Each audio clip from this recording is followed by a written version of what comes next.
नमस्कार अनि स्वागत छ स्केचअप ट्युटोरियल नेपालमा। आजको क्लासमा हामी एलिभेसन बनाउन सिक्नेछौँ। यो हाम्रो प्लान हो। मैले यो प्लानको डिटेल्स, यसको 3D भ्यू स्केचअप ट्युटोरियल नेपालमा अपलोड गरिसकेको छु। यहाँ मैले एउटा एलिभेसन बनाइसकेको छु। साउथ एलिभेसन हामीले बनाइसकेको छौँ। अब हामी यहाँ इस्ट एलिभेसन बनाउँदैछौँ। त्यसैले मैले यो प्लानलाई यहाँ कपी गरेँ।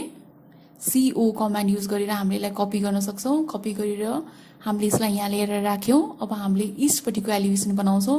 त्यसैले हामीले यसलाई सिलेक्ट गरेर RO एन्टर गरेर रोटेट, RO भनेको रोटेट कमान्डको सर्टकट भयो, गरेर यहाँ ल्याएर राख्छौँ।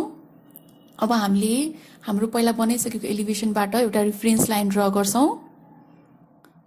यो हाम्रो ग्राउन्ड लेभल भयो। त्यसपछि RAY कमान्डको सहायताले हामीले यसरी लाइन ड्र गर्छौँ। RAY। त्यसपछि यो मैले यहाँ प्लिन्थ लेभल बनाएँ। हाम्रो प्लिन्थ लेभल 14 इन्चको छ, त्यसैले यो हाम्रो प्लिन्थ लेभल भयो। अब हामीले यसरी RAY कमान्डको सहायताले हाम्रो झ्याल कहाँ छ त्यहाँदेखि हामीले लाइन ड्र गर्छौँ। RAY गर्दै त्यो ठाउँमा एकचोटि क्लिक गरेर हामीले यसरी लाइन ड्र गर्यौँ। त्यसपछि अब हामी सिल लेभल 2 फिटमा हाम्रो सिल लेभल छ। त्यसपछि 7 फिटमा हाम्रो लिन्टेल लेभल छ। यसरी हामीले सिल लेभल र लिन्टेल लेभल ड्र गर्यौँ। यो ठाउँमा हाम्रो झ्याल छ। हाम्रो इस्ट फेसमा 3वटा झ्याल छ, त्यसैले यो हाम्रो 3वटा बक्स भयो। यसको माथि हामीले रेक्ट्याङ्गल ड्र गर्यौँ।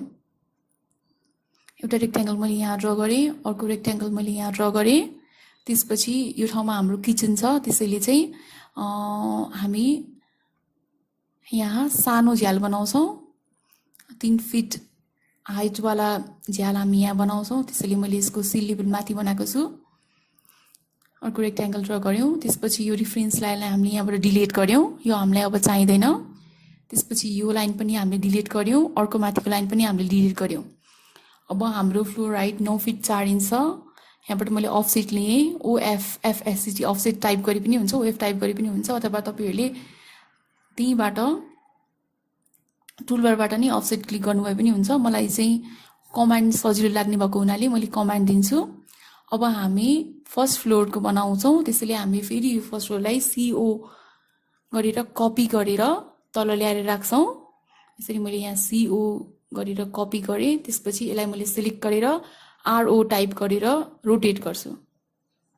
यसरी यहाँ मैले सिलेक्ट गरेँ, रोटेट गरेर अब हामीले सँगै यो प्लान भएको सँगै एउटा रिफरेन्स लाइन ल्याएर रिफरेन्स लाइन बनाएर यसलाई सँगै राख्छौँ। यहाँबाट ल्याएर टक्कै यो लाइनलाई छुने गरेर यसरी राख्यौँ। अब हामी फर्स्ट फ्लोरको एलिभेसन बनाउन जाँदैछौँ। यसरी नै हामीले फर्स्ट फ्लोरमा पनि ग्राउन्ड फ्लोरमा बनाएको जस्तै गरेर RAY कमान्डको सहायताले जुन जुन ठाउँमा झ्याल छ त्यही ठाउँमा RAY गर्दै लाइन बनाउँदै झ्याल राख्दै जान्छौँ।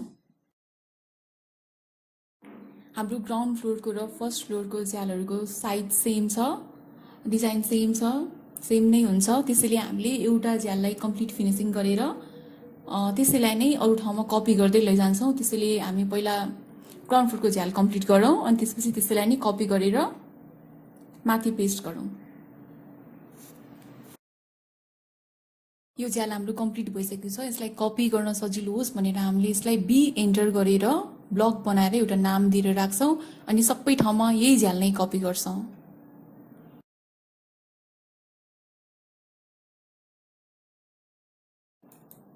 यसरी हामीले यही झ्याललाई यहाँ पनि कपी गऱ्यौँ, सेम साइजको छ। यहाँ किचनको लागि यो डिफ्रेन्ट साइज भएको हुनाले हामीले यहाँ अर्को झ्याल बनाउँछौँ। सेम प्रोसिडियर, पहिला हामीले बाहिरको फ्रेम बनाउँछौँ, त्यसपछि भित्रको प्यानल बनाउँछौँ। सेम प्रोसिडियरले यसरी हामीले सबै झ्यालहरू कम्प्लिट गरेर बनाइसकेपछि माथि फ्लोरमा जुन जुन सेम साइजको झ्याल छ त्यति कपी गरेर लैजान्छौँ।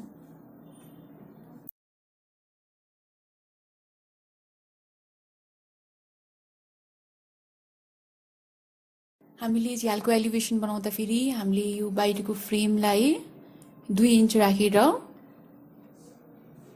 अनि हाम्रो भित्रको प्यानललाई 2.5 इन्च अथवा 3 इन्च राखेर ड्रइङ बनाउन सकिन्छ। यसरी नै हामीले टप फ्लोरलाई पनि यसरी रोटेट गरेर हाम्रो अरू प्लानसँगै एउटा लाइन ड्र गरेर रेफरेन्स लाइन ड्र गरेर यो सँगै राखेर यसरी मुभ कमान्डको सहायताले एम इन्टर गरेर मैले यसलाई यहाँ मुभ गरेर यहाँ राखेँ। त्यसपछि रे कमान्डको सहायताले कहाँसम्म रुम आउँछ, कसरी ज्याला आउँछ त्यो रे गर्दै हामीले बनाउन सकिन्छ।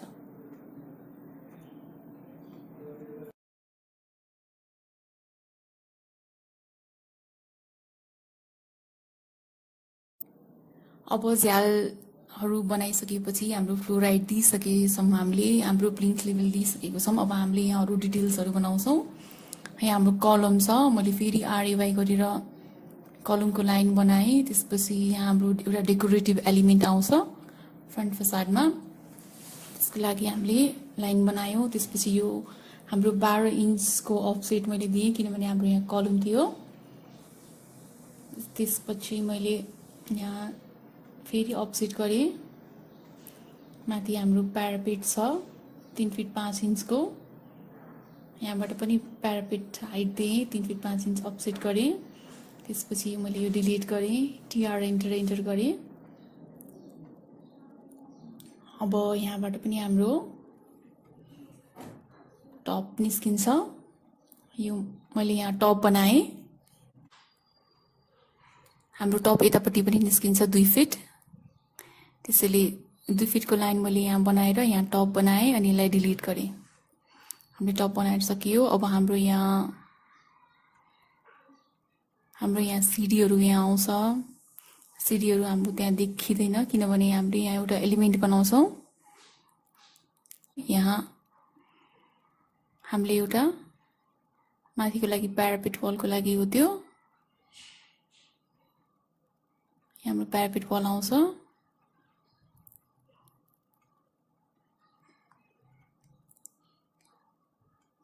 त्यसपछि यहाँ मैले एउटा रेक्ट्याङ्गल बनाएँ। त्यसपछि अफसेट लियौँ हामी यसलाई 2 इन्च अथवा 3 इन्च जति हामीले अफसेट लियौँ। एउटा जस्तो बक्स जस्तो यहाँ हाम्रो डिजाइनमा हामीले बनाएको छौँ। त्यसपछि अब हामीले यहाँ प्यारापेट बनाउँछौँ, मिडल रेलिङ राख्छौँ यहाँ। यसरी हाम्रो यहाँ रेलिङ आउँछ। अब हाम्रो फ्रन्ट फसाडमा हामीले एउटा डिजाइन निकाल्छौँ।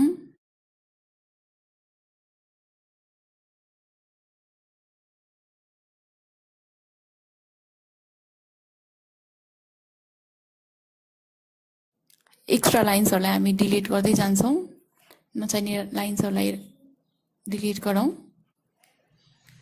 यसरी हाम्रो यो फ्रन्ट फसाड इस्टको फसाड हाम्रो अलमोस्ट रेडी भइसकेको छ। अब हामीले माथिको टप फ्लोरमा हामीले प्यारापेट बनाउनु छ। त्यसपछि हाम्रो त्यहाँ स्पाइरल स्टेयरकेस आउँछ, स्पाइरल स्टेयरकेस बनाउँछौँ। त्यसपछि टप निकाल्छौँ अनि हाम्रो यो इस्ट एलिभेसन कम्प्लिट हुन्छ।